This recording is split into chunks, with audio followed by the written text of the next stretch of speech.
اللہ تعالیٰ کی جو مخلوقات ہیں، ہر مخلوق اپنا اپنا ایک درجہ اور اپنا اپنا ایک مقام اور اپنی اپنی ایک حیثیت رکھتی ہے۔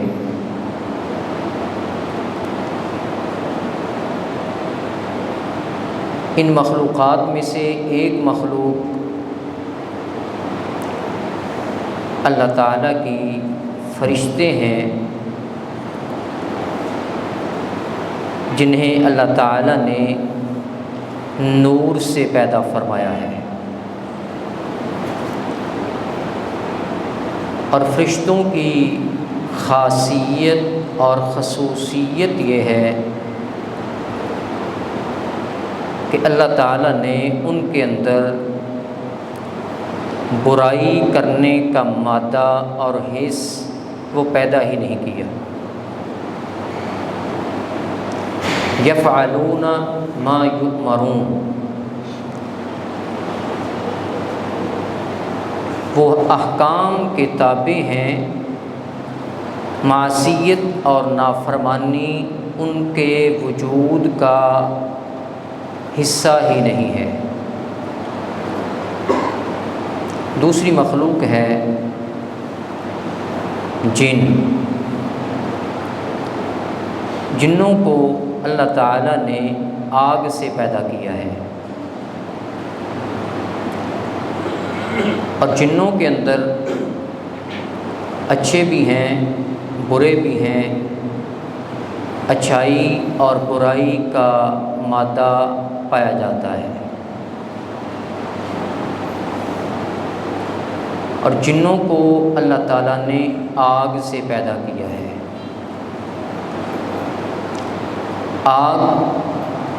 آگ ہوتی ہے،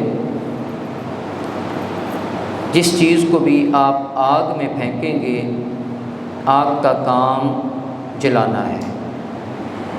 یہ اس کی خاصیت ہے، یہ اس کی صلاحیت ہے کہ آگ نے جو اس کے اندر آ گیا، اس کی لپیٹ میں آ گیا، اس نے جلانا ہوتا ہے۔ اور ایک مخلوق ہے اللہ تعالیٰ کی جنہیں انسان کہا جاتا ہے۔ انسان کا آغاز سیدنا آدم علیہ السلام سے ہوا۔ سیدنا آدم علیہ السلام کو اللہ تعالیٰ نے مٹی سے بنایا۔ مٹی کا وجود بنا کر فَنَفَخْتُ فِيهِ مِن رُّوحِي، پھر اللہ تعالیٰ نے اس مٹی کے جسم میں روح کو پھونک دیا۔ اور پھر آگے بقائے انسانی کا سلسلہ اس وقت سے لے کر اب تک یہ چلتا آ رہا ہے۔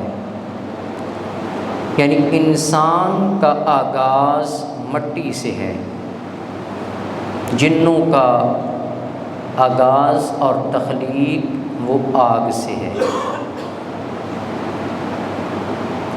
آگ اور مٹی میں بہت زیادہ فرق ہے۔ اس مٹی کے اوپر اللہ کا فرما بردار بھی چل رہا ہے، اللہ کا نافرمان بھی چل رہا ہے۔ مٹی یہ نہیں کہتی کہ تو مجھے پیدا کرنے والا جو اللہ ہے اس کو نہیں مانتا، تو مجھ پہ نہیں چل سکتا۔ مٹی پاؤں کے نیچے آتی ہے، عاجزی، انکساری، فروتنی، تذلل، جو بھی اس مٹی کے اوپر چلتا ہے مٹی کہتی ہے ٹھیک ہے۔ کس حالت میں چلتا ہے مٹی تب بھی نہیں کہتی مجھ پہ نہ چلو۔ زمین، یہ مٹی، یہ خاک ہر ایک کو قبول کرتی ہے کیونکہ اس کے اندر عاجزی ہے، انکساری ہے۔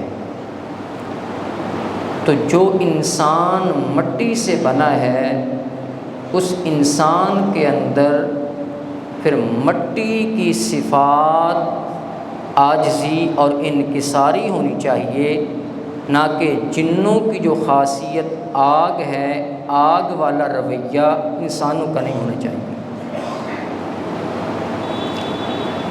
خاک سے بنے ہوئے انسان کو آگ کا رویہ زیب نہیں دیتا۔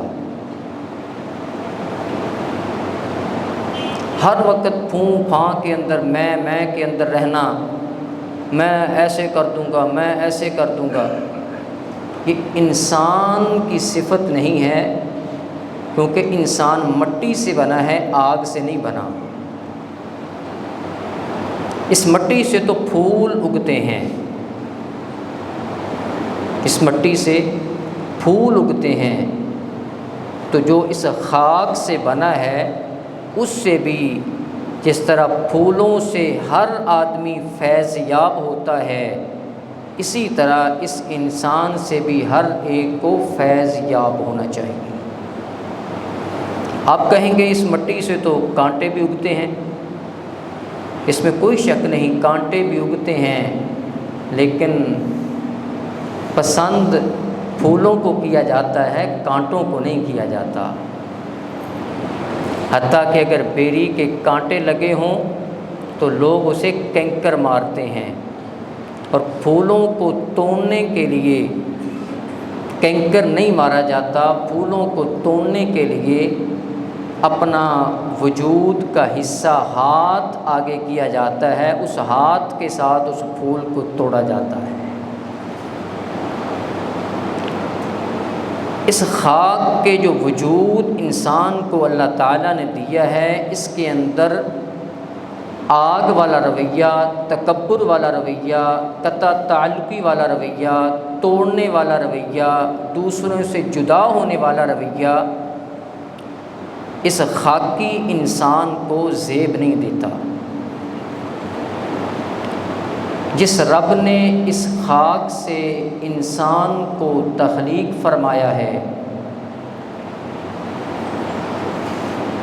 اس رب نے اس انسان کی بقا کے لیے رشتوں کا تسلسل بھی رکھا ہے۔ ایک وہ رشتے ہیں جن کو ہم بلڈ ریلیشن، خونی رشتے کہتے ہیں،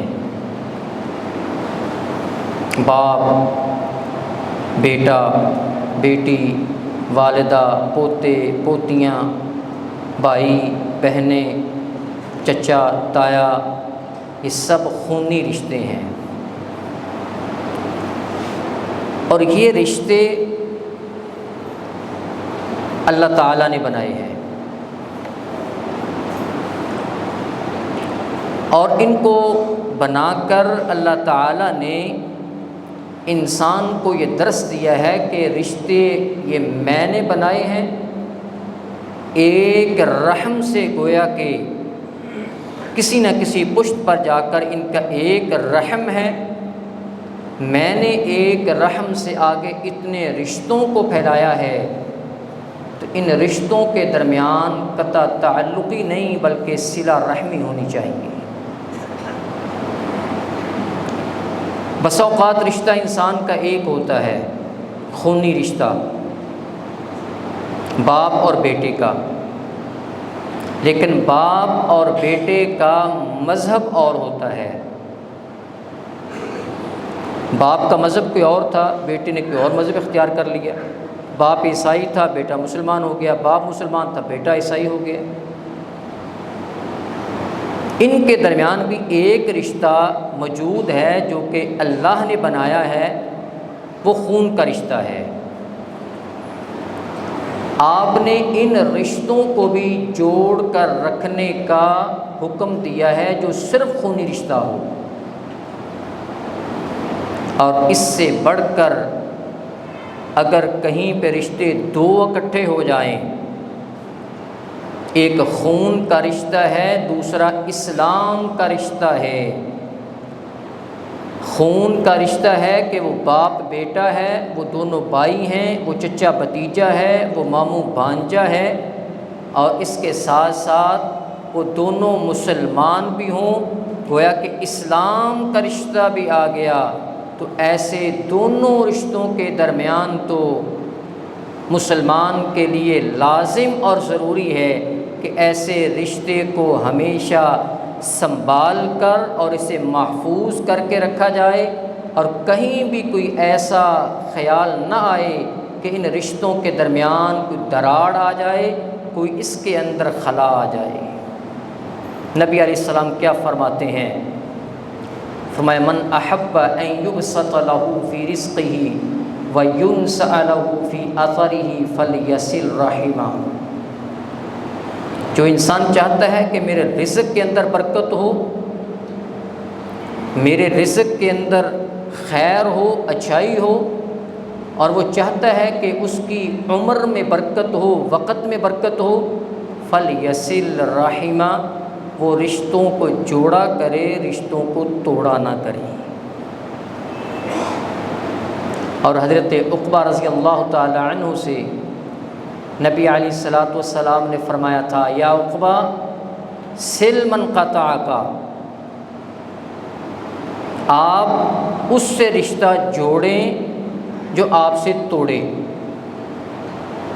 یہ نہیں کہا جو آپ سے رشتہ جوڑے آپ اس سے جوڑیں، جو آپ سے رشتہ جوڑے آپ اس سے جوڑیں، برابر کا کھیل کریں۔ یہ برابر کا کھیل تو کسی حد تک جانوروں میں بھی ہوتا ہے۔ جانوروں میں آپ دیکھیں، اگر ایک دوسرے کے ساتھ اچھائی کر رہا ہے وہ دوسرے کو اس کے ساتھ اچھائی کر دیتا ہے، ایک دوسرے کے لیے تھوڑا سا کوئی راستہ بناتا ہے وہ دوسرا بھی اس کے ساتھ راستہ بنا دیتا ہے۔ یہ صفت تو کسی حد تک جانوروں کے اندر، پرندوں کے اندر بھی پائی جاتی ہے، لیکن جب اشرف المخلوقات انسان ہے تو آپ کے لیے صرف برابری کا رشتہ نہیں، رشتہ جوڑنے والے کے ساتھ رشتہ نہیں جوڑنا، تو اشرف المخلوقات ہے سل من قطعک، جو توڑے اس کے ساتھ بھی تو نے جوڑ کر رکھنا ہے۔ فاعط من حرمک، جو آپ کو محروم کرے آپ نے اس کو بھی عطا کرنا ہے۔ فاعف عمن ظلمک، اور تیسری بات سیدنا عقبہ سے فرمائی، جو آپ پہ ظلم کرے ذاتی طور پر آپ نے اس سے درگزر کرنا ہے، آپ نے اس کو معاف کر دینا ہے۔ ان رشتوں کے اندر سب سے اہم اور مقدس رشتہ وہ اولاد اور والدین کا ہوتا ہے۔ مقدس رشتہ، عظیم رشتہ، جس میں بہت سے احسانات موجود، کیونکہ اولاد کے دنیا میں آنے کا جو سبب ہے وہ اس کے والدین ہیں، اور اس احسان کا بدلہ کبھی اولاد اپنے والدین کو نہیں دے سکتی، صرف اسی احسان کا کہ ان کے دنیا میں آنے کا سبب اس کے والدین ہیں، اور دنیا میں آنے کے بعد جو والدین نے نیکیاں کی ہیں، جو والدین نے اولاد کے لیے مصائب کو برداشت کیا ہے، جو ماں نے تکالیف کو برداشت کیا ہے، جو باپ نے ایذاؤں کو برداشت کیا ہے، ان لمحات میں سے ایک منٹ کی مشقت کا بھی اولاد اپنے والدین کو بدلہ نہیں دے سکتی۔ اسی لیے تو قرآن نے کہا وَاخْفِضْ لَهُمَا جَنَاحَ الذُّلِّ مِنَ الرَّحْمَةِ، والدین کے سامنے اکڑا نہ کرو، والدین کے سامنے آگ سا رویہ نہ بنایا کرو، والدین کے سامنے تو اپنے کندھوں کو اور جھکا لیا کرو۔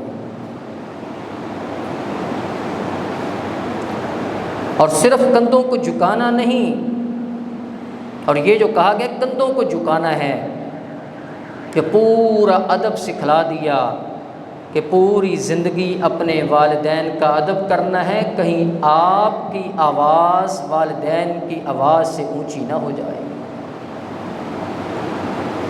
اور پھر کہا فلا تقل لہما اف، باپ کو گالیاں دینا، یہ تو معاملہ ہی ختم ہے نا، باپ کو گالی دے دی پھر رہ کیا گیا پیچھے، ختم ہو گئی، وہ تو خاک سے جو بنا تھا، آگ کا رویہ اس نے اختیار کر لیا، باپ کو ہی گالی دینا شروع کر دی، باپ کو ہی کہنا شروع کر دیا میرا باپ تو پاگل ہے، میرے باپ کو تو سمجھ نہیں ہے، میری ماں کو تو عقل نہیں ہے، وہ پتہ نہیں کہاں سے کیسی باتیں کرتی ہے، یہ باتیں کرنا پھر تو آپ نکل گئے۔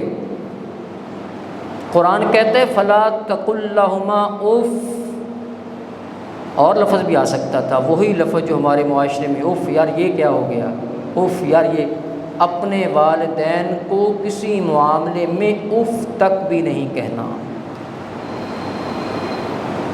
وقل لہما قولا کریما،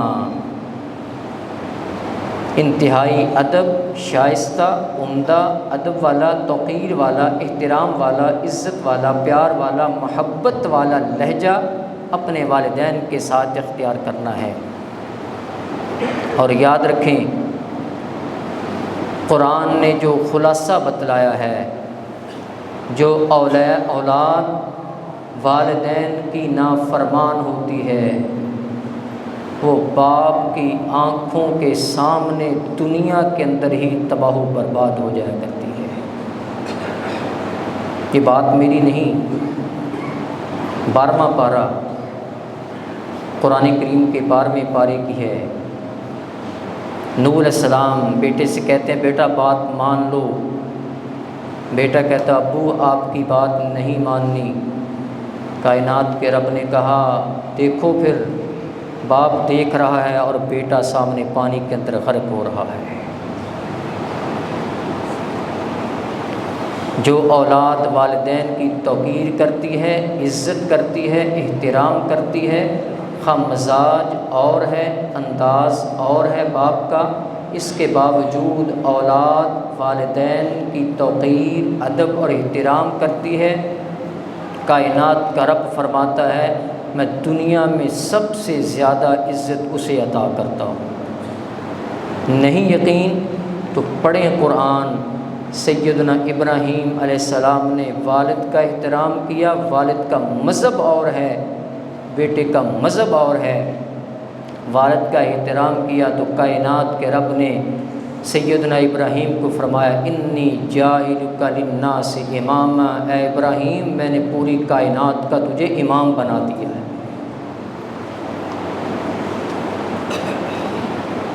اولاد والدین کے ساتھ مقابلے میں آ جائے، یہ خاک والا رویہ نہیں، یہ آگ والا رویہ ہے، اور خاک کو آگ سا رویہ اختیار کرنا یہ اس کے لیے سود مند اور فائدہ مند نہیں ہو سکتا۔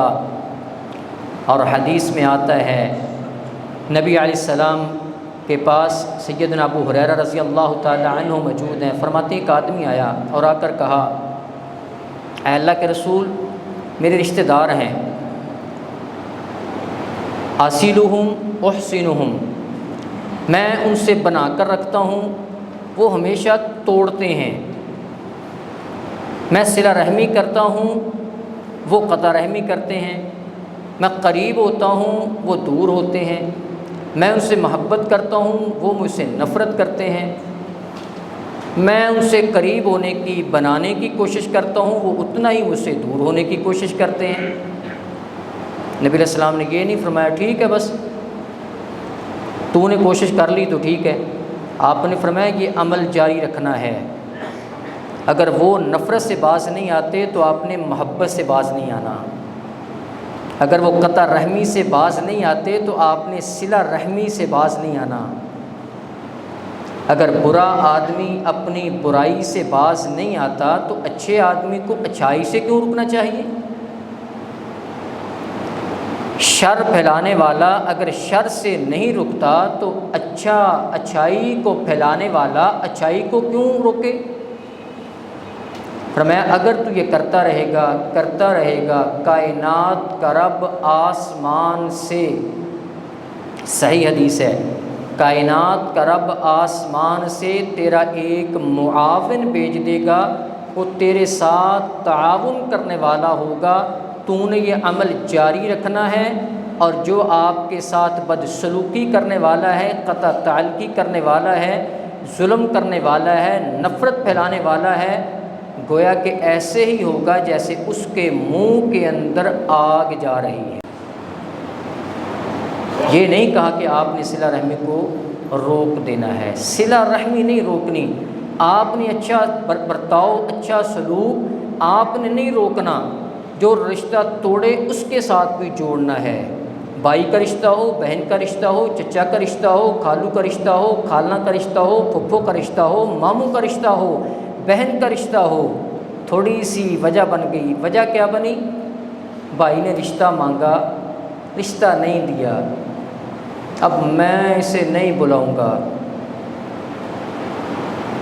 یاد رکھیں، یہ رویہ رشتہ نہ مانگنے کی وجہ سے قطع تعلقی کرنا، یہ اللہ کی قدرت پر، اللہ کی تقدیر پر یقین نہ ہونے کا اظہار ہے۔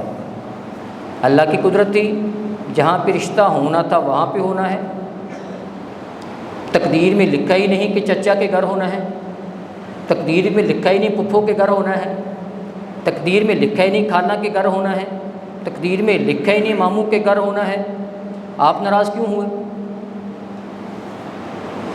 اور پھر یہ کون سی عقل مندی ہے؟ چچا نے، ماموں نے، خالہ نے، پھپھو نے رشتہ مانگا، نہیں دیا، اب قیامت تک، اپنی موت تک نہیں ملوں گا۔ ایک نیا رشتہ جو قائم ہونا تھا، وہ نہ ہونے کی وجہ سے جو پرانا رشتہ ہے اس کو توڑ دینا، یہ کہاں کی عقل مندی ہے؟ بھائی سے رشتہ مانگا، اسے نہیں دیا، میں بھائی سے نہیں ملوں گا۔ بھئی جو بھائی کا رشتہ 40 سال سے چل رہا ہے اس کو کیوں توڑا؟ اگلا رشتہ آپ کے بیٹے کا، آپ کی بیٹی کا، اس کے بیٹے بیٹی کے ساتھ رشتہ نہیں بنا، تو 40 سال کا جو آپ کا بھائی کا رشتہ ہے وہ کیوں توڑ رہے ہو؟ جو بہن کے ساتھ رشتہ ہے وہ کیوں توڑ رہے ہو؟ پتہ ہے بھائی کا رشتہ کیا ہے، بہن کا رشتہ کیا ہے؟ بھائی کے رشتے کی بے توقیری کرنا، بہن کے رشتے کی بے توقیری کرنا، گویا کہ آپ باپ کے رشتے کی بے توقیری کر رہے ہیں۔ وہ بھائی کس وجہ سے بنا؟ باپ کی وجہ سے، ماں کی وجہ سے بنا۔ وہ بہن کس وجہ سے بنی؟ وہ ماں کی وجہ سے، باپ کی وجہ سے بنی، اور آج اس رشتے کو چھوڑ دیا۔ نبی علیہ السلام کیا فرماتے ہیں؟ لا یحل لامرئ، کسی مرد کے لیے جائز نہیں ہے، انسان کے لیے جائز نہیں ہے کہ ان یہجر اخاہ فوق 3 لیال، کہ وہ 3 راتوں سے زیادہ اپنے بھائی سے ناراض ہو کر گزارے۔ یلتقیان فیعرض ھذا، کسی جگہ پر اکٹھے ہوتے ہیں، اس کا منہ ادھر ہوتا ہے ایک بھائی کا، اور دوسرے بھائی کا منہ ادھر ہوتا ہے۔ کہاں اکٹھے ہوئے؟ مسجد میں۔ کس جگہ پہ؟ امام کے پیچھے، پہلی صف میں دونوں بھائی کھڑے ہیں، وہ کہتا ہے میرے ساتھ نہ کھڑا ہو جائے۔ کرنے کیا آئے ہیں؟ نماز پڑھنے آئے ہیں۔ یہ بھائی میرے ساتھ نہ کھڑا ہو جائے، ناراض ہے میرے سے، میں ناراض ہوں اس سے۔ اچھا اس صف میں یہ کھڑا ہے، یہ دائیں طرف کھڑا ہے، میں بائیں طرف جاؤں گا۔ یلتقیان فیعرض ھذا ویعرض ھذا، کسی شادی کے پروگرام میں اکٹھے ہو گئے ہیں، جس ٹیبل پہ میرا بھائی بیٹھا ہے میں اس کے ساتھ نہیں بیٹھوں گا، ناراض ہوں میں۔ ایک دوسرے سے اعتراض کرتے ہیں۔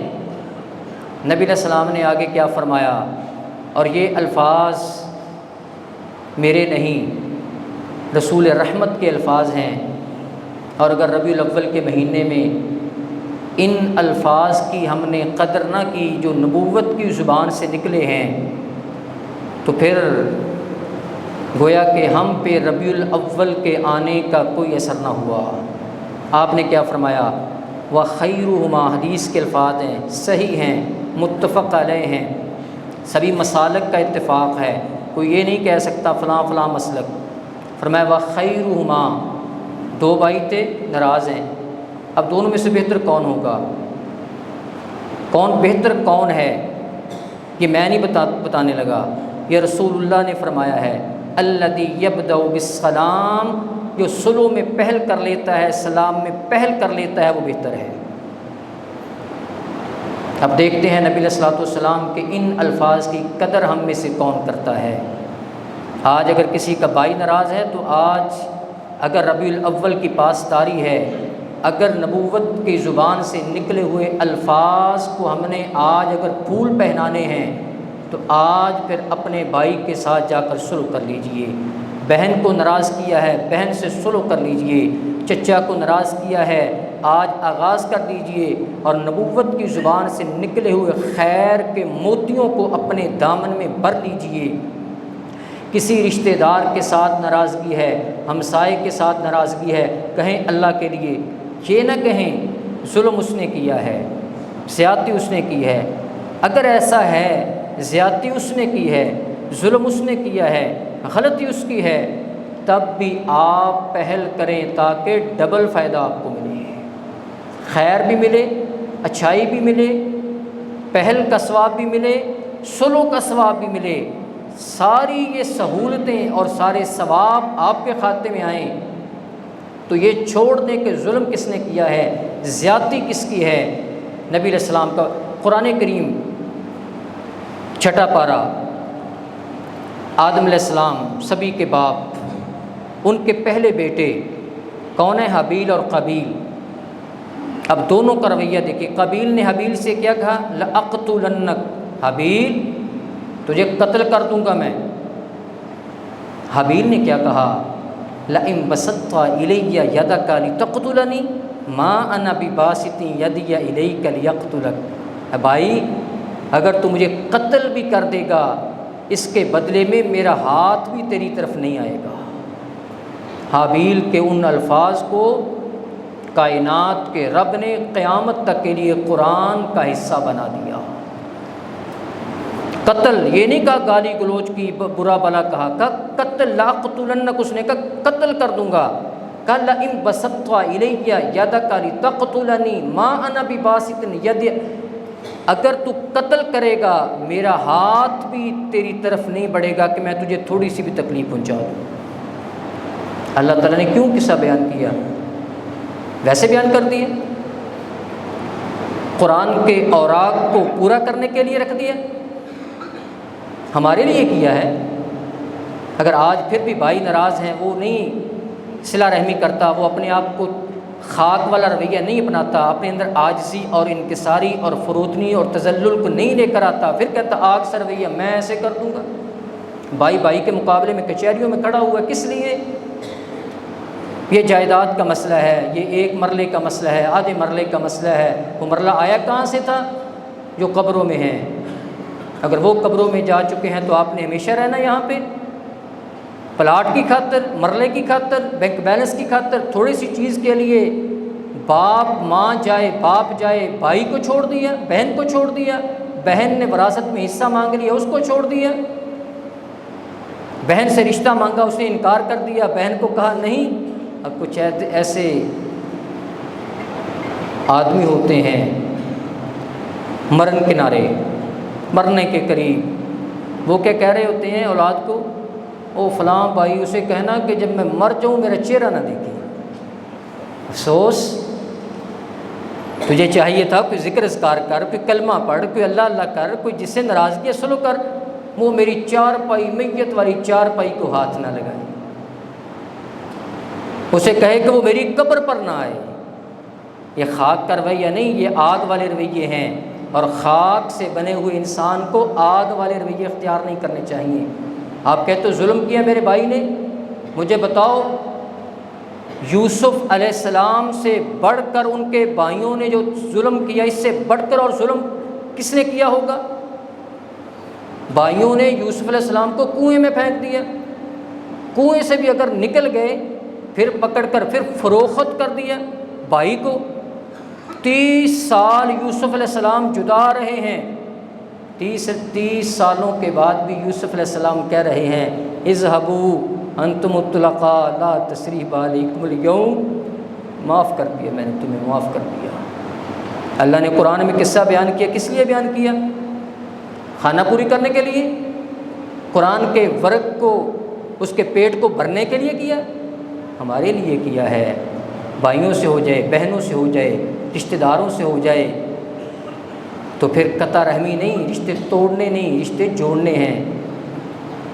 نبی علیہ السلام نے طائف کا جو غزوہ ہے، ایک واقعہ طائف ہے، غزوہ طائف ہے، غزوہ طائف لشکر گیا، 12 صحابہ شہید ہوئے، 18 دن مار کا رہا، طائف کو آپ نے محصور کر لیا۔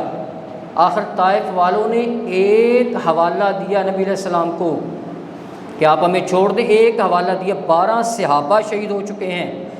کہا کہ نبی علیہ السلام کو آپ کی والدہ کا تعلق وہ طائف کے قبیلے کے ساتھ تھا، اس لیے آپ رحم کر دیجئے۔ اور والدہ کون سی؟ سگی وہ والدہ نہیں، 6 نسبوں پر، آپ کی نانی کی نانی کی نانی، آپ کی والدہ آمنہ، آمنہ کی والدہ وہب، وہب کی والدہ برہ، برہ کی کلابہ، کلابہ کی ہند، 6 جگہ پر جو والدہ تھی اس کا حوالہ دیا۔ نبی علیہ الصلوۃ والسلام نے فرما دیا رشتہ داری کا حوالہ آ چکا ہے، اب ان کو چھوڑ دیا جائے۔ اور اس سے بھی بڑھ کر فتح مکہ کتنی مرتبہ سنا ہے۔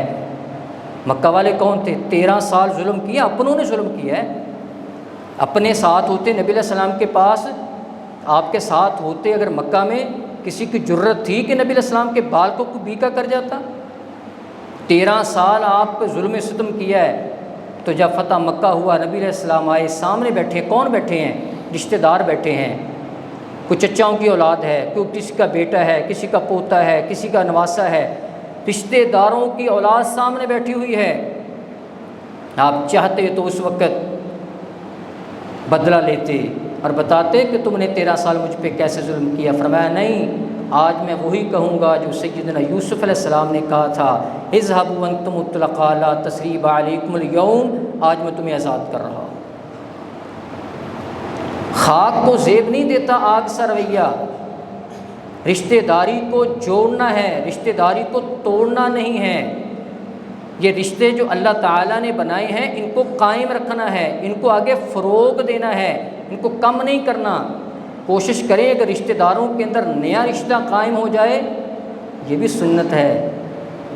وہ 2-4 جو ہر مسلک نے 5-5 سنتیں رکھی ہوئی نا اپنے پاس، یا 5-5 سنتیں اپنی اپنی مسجدوں میں رکھی ہوئی ہیں، وہ صرف وہ سنتیں نہیں ہیں۔ رشتہ داروں کے اندر بیٹے کا رشتہ کرنا بھی سنت ہے، رشتہ داروں کے اندر بیٹی کا رشتہ دینا یہ بھی سنت رسول ہے۔ باہر بھی کر سکتے ہیں، رشتہ داروں میں بھی کر سکتے ہیں، اس سنت پر بھی عمل کر سکتے ہیں۔ یہ صرف کتابوں میں درج کرنے کے لیے سنتیں نہیں ہیں۔ تو یہ صلہ رحمی، رشتہ داری کو جوڑنا، رشتوں کو آپس میں بنا کر رکھنا، رشتوں کو آگے فروغ دینا، یہ اسلام کی چاہت ہے، یہ اسلام چاہتا ہے، یہ اسلام کا مزاج ہے کہ ان رشتوں کو آگے فروغ دیا جائے۔ عبداللہ بن مسعود رضی اللہ تعالیٰ عنہ کی بات، اور یہ بات طبرانی کے اندر موجود ہے، اور سیدنا عامش رحمۃ اللہ علیہ نے بیان فرمائی۔ وہ بیان کرتے ہیں عبداللہ بن مسعود رضی اللہ تعالیٰ عنہ بیٹھے ہوئے ہیں مسجد میں، لوگوں کا حلقہ لگا ہوا ہے۔ عبداللہ بن مسعود نے کہا کہ ہم دعا کرنے لگے ہیں، ہم دعا کرنے لگے ہیں، اس مجلس میں وہ آدمی جس نے کسی رشتہ دار کے ساتھ جس کی ناراضگی ہے وہ یہاں سے اٹھ جائے، اس کی نحوست کی وجہ سے کہیں ایسا نہ ہو کہ ہماری دعا بھی قبول نہ ہو۔ اور سیدنا ابو سلمان رحمۃ اللہ علیہ بیان فرماتے ہیں سیدنا ابو ہریرہ رضی اللہ تعالیٰ عنہ کے بارے میں۔ سیدنا ابو ہریرہ رضی اللہ تعالیٰ عنہ، جمعرات کا دن تھا، شام کا وقت تھا، درس دیا آپ نے درس کے بعد آپ نے فرمایا کہ اگر اس مجلس کے اندر اگر کوئی ایسا آدمی بیٹھا ہوا ہے جس نے رشتہ داری کو توڑا ہے، کسی رشتہ دار کے ساتھ ناراض ہے، وہ یہاں سے اٹھ جائے، اس مجلس میں بیٹھنے کا اسے حق نہیں ہے۔ جمعرات کا دن ہے، جمعرات کے دن اعمال انسان کے اللہ کے پاس جاتے ہیں، اس کی نحوست کی وجہ سے ایسا نہ ہو کہ اس کا کوئی نیک عمل اللہ کی بارگاہ میں قبول نہ ہو، اٹھ جائے۔ 3 مرتبہ کہا۔ ایک نوجوان اٹھا، جلدی جلدی بھاگا اور کچھ دیر کے بعد واپس آ گیا۔ پوچھا کہاں گئے تھے، کیسے آئے؟ کہا میں کچھ عرصہ سے اپنی پھپھو سے ناراض تھا، ناراضگی تھی، میں اس کے پاس گیا ہوں، غلطی بھی اس کی تھی، اس کے باوجود حدیث رسول کو سن کر، فرمان مصطفیٰ کو سن کر میں فوری طور پر گیا ہوں، اپنی پھپھو سے معذرت کر کے آیا ہوں۔ سیدنا ابو ہریرہ رضی اللہ تعالی عنہ نے پھر دعا کروائی، کیونکہ جس مجلس کے اندر وہ آدمی بیٹھا ہو جو رشتے توڑنے والا ہے، سیدنا عبداللہ بن مسعود فرماتے ہیں اس کی نحوست کی وجہ سے اس مجلس کے لوگوں کی دعا بھی قبول نہیں ہوتی۔ رشتوں کو جوڑنا ہے، رشتوں کو توڑنا نہیں ہے۔ خاک کے بنے ہوئے انسان کو آگ سا رویہ اچھا نہیں لگتا۔ اللہ تعالی ہمیں عمل کرنے کی توفیق نصیب فرمائے۔ ہمارے